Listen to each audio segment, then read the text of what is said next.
she's done absolutely nothing different than she used to do. You know, she hasn't given some big policy speech. She didn't come out as a great orator with, you know, inspiring rhetoric the way Obama did. You know, there's nothing special about her in the way that, you know, there was about Obama, where you could see him coming from a mile away and you were like, oh shit, you know, it's gonna be very hard to defeat this guy. That's not her jam. But the team around her has been very good over the first 11 days in changing the national narrative about her, getting the messaging out.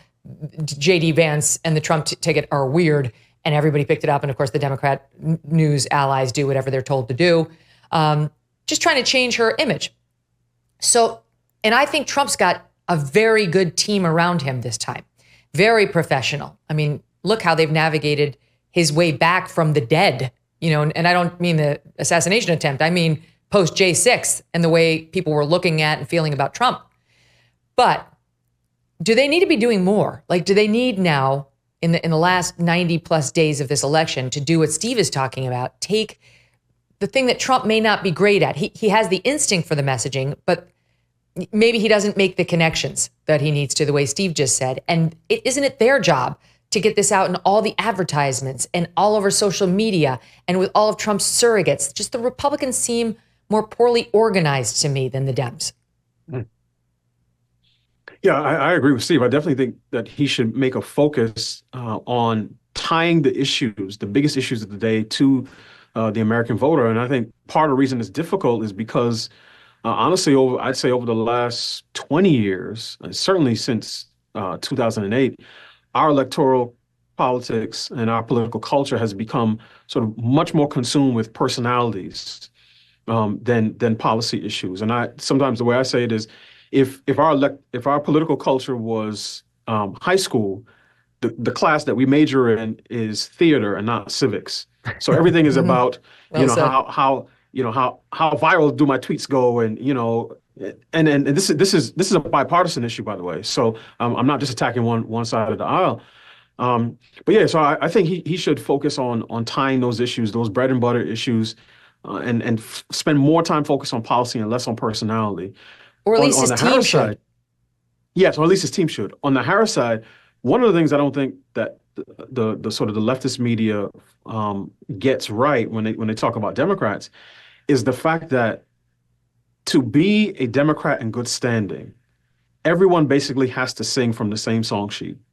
So to the left, diversity means everyone says the same thing, but looks different. So what you end up getting is not a real policy debate outside of the socialist wing. What you get is a choice between avatars. So you can get, you push a button and you can get a black woman or a black and Indian woman. You can get Gretchen Whitmer. You can get Gavin Newsom. You can get Joe Biden. But they all sort of fall in line when it comes to particularly the big three issues, what I call their CAP agenda: climate, abortion, and pride. Everyone says the same thing. On the right, diversity means people who have different ideas on different topics. Similar worldview, but different ideas. You have your NatCons. You have your social conservatives. You have your neoconservatives. You have your fiscal hawks. You have your government reformers. The left has no such ideological diversity, and that is really coming out. So really what they do, once they figure out what avatar they want to choose, then they have to go about the work of polishing that person up and selling that person to the American public. And I just think it's her turn up for them to do that. So good. Everyone, what diversity means to them is everyone looks different but says the same thing. I've never heard it summed up so succinctly and effectively. That's exactly it. And that is the reason why, Steve, we probably will not be hearing Kamala Harris run to the microphones to condemn what just happened at the Olympics with a female boxer having to give up 46 seconds into the match because she was being pummeled by a man posing as a woman, because she needs to have the same message as the rest of her party. And the rest of her party and she favor diversity over all else. And that diversity includes men in women's spaces. That's diverse, all right, but it's also unsafe and it's unfair. And this, I just want to show you. So it's the woman in blue who had to call the race or the match herself. 46 seconds in, she went down onto her knees. She cried and she said, "This is unfair." She had been told by her coach not to do it. Many people said, don't do it. And she did it because she said, I believe in respecting my opponent. He did not respect her. This is a man who got into this ring and beat the hell out of this female. But let me just show you this woman, the Italian boxer. She's not some lightweight. We actually went back and pulled video of her other boxing matches. This woman's a badass. She's tough. She can very well take a punch to the face, many punches to the face. This is years ago. This is a different opponent. And she doesn't just whine and cry and give up. She takes it. But boxing a man, getting punched in the face over and over by a man is a different story. By the way, in this particular video, our Italian lady is in red, so don't be confused. And it's a different opponent, but who happens to be female in this race, in this match. Steve, I'm outraged over this, and there is zero chance that Kamala Harris is going to speak out about it. Megyn, I have to tell you, when I saw this video this morning, and it ends with her on her knees in the ring, just sobbing. And I have to tell you, as a girl dad, as someone who was born to a 15-year-old mom, because my biological didn't bother. Instead, his dad paid off my grandmother to try to get to my mom to abort me, so they wouldn't have to own a bastard into their prominent Democratic family. We were on food stamps, ADC. I literally grew up with my mom. She married a stepdad who ended up being very abusive and, physically, emotionally, mentally.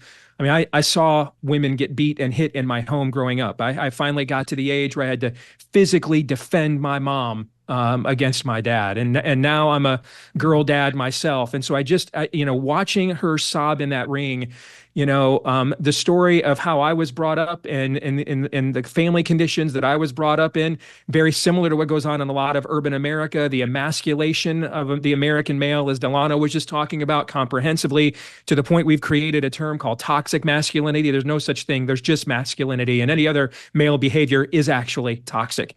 Men are to protect and defend women. That is one of the primary creative purposes of our masculinity, of the strength that God gives us, is to do those things. And I grew up in an environment where the men abandoned my mom, the men abused my mom. And I've done everything I could possibly do as a father to, under God's grace, to reverse that dysfunctional trend generationally in our family as a dad that has existed for eons.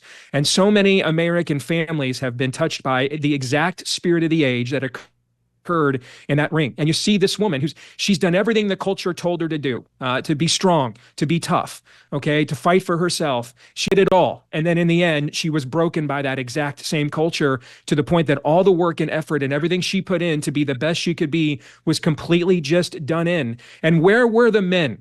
I remember the first time Leah Thomas, I watched him swim. 400, your audience, I'm sure, knows Thank you for the correct pronoun. Yeah, thank you. 462nd place, all right, when he tried to compete against men. The very next year, he's a multinational champion of competing against the women. And I remember this the first time, and I was sitting on my show on TheBlaze just screaming out, where are the dads? Like, in any other era, you know why this would not have happened in any other era? Because the dads would have come out of the stands and said, oh, hell no, that's not happening. We're not doing that here. It wouldn't, we've and talked about therefore the it would fact not have up even in been Canada, contemplated to occur. We were one of the first to report this story going up on in Canada, because we work with Revolve News a lot, and they're amazing. And there's a 50-year-old man who goes by the name Melody Weishart swimming against 13-year-old girls in the pool. He changes his clothes full frontal naked in the locker room with these little girls. I think I can speak with you, but for you both, saying you would never allow this to happen to your daughter. My husband would never allow this to happen to my daughter. Grand Canyon University, a private Christian university in beautiful Phoenix, Arizona, believes that we are endowed by our Creator with certain unalienable rights to life, liberty, and the pursuit of happiness. GCU believes in equal opportunity and that the American dream starts with purpose. By honoring your career calling, you can impact your family, friends, and community.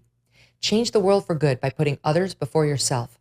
Whether your pursuit involves a bachelor's, master's, or doctoral degree, GCU's online, on-campus, and hybrid learning environments are designed to help you achieve your unique academic, personal, and professional goals. With over 330 academic programs as of December 2023, GCU meets you where you are and provides a path to help you fulfill your dreams. The pursuit to serve others is yours. Let it flourish. Find your purpose at Grand Canyon University. Private, Christian, affordable. Visit gcu.edu.